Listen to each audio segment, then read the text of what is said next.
The hedgehog who hummed the stars awake.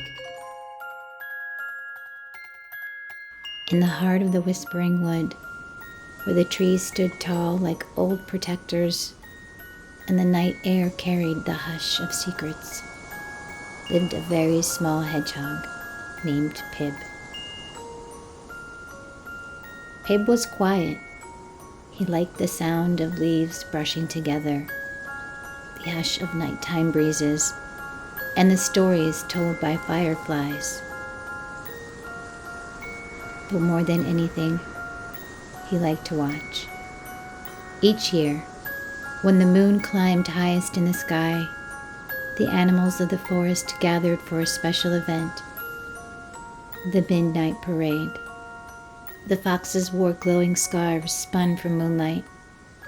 The owls perched in the highest trees and sang lullabies to the stars. The deer pranced slowly, their antlers tipped with tiny candles that never went out. Even the turtles joined in, their shells painted with lanterns. Every animal had a part to play in the parade. Every animal except Pib. Too shy, too small. So every year he watched from behind a fern, quietly wishing he belonged. But this year, something felt different. The stars didn't twinkle. The air held no music. The sky was still, too still. The moon gave only the faintest glow, and the parade could not begin. "What's happening?" whispered the raccoon.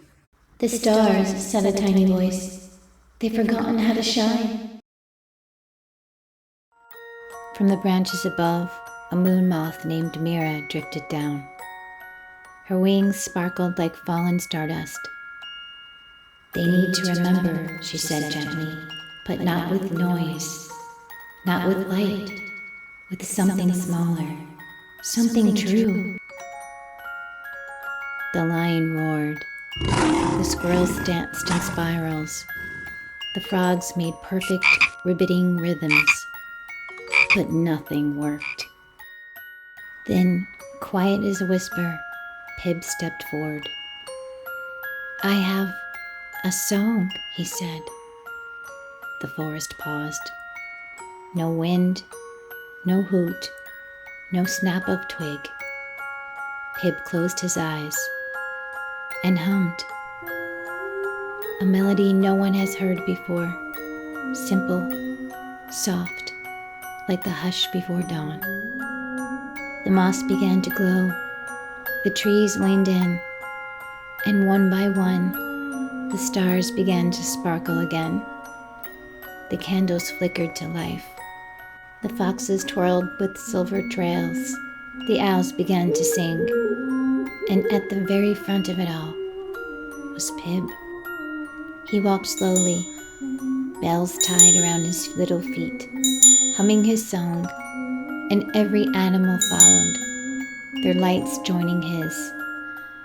The midnight parade had begun, and Pib, the smallest and quietest of them all, led the way.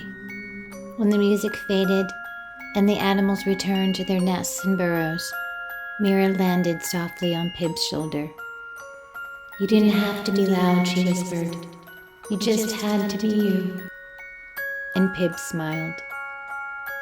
For the first time, he didn't feel small. He felt seen. So if you ever feel too quiet, too small, too hidden, remember the hedgehog who hummed the stars awake. Good night, little dreamer. Sleep sweet beneath the shining sky.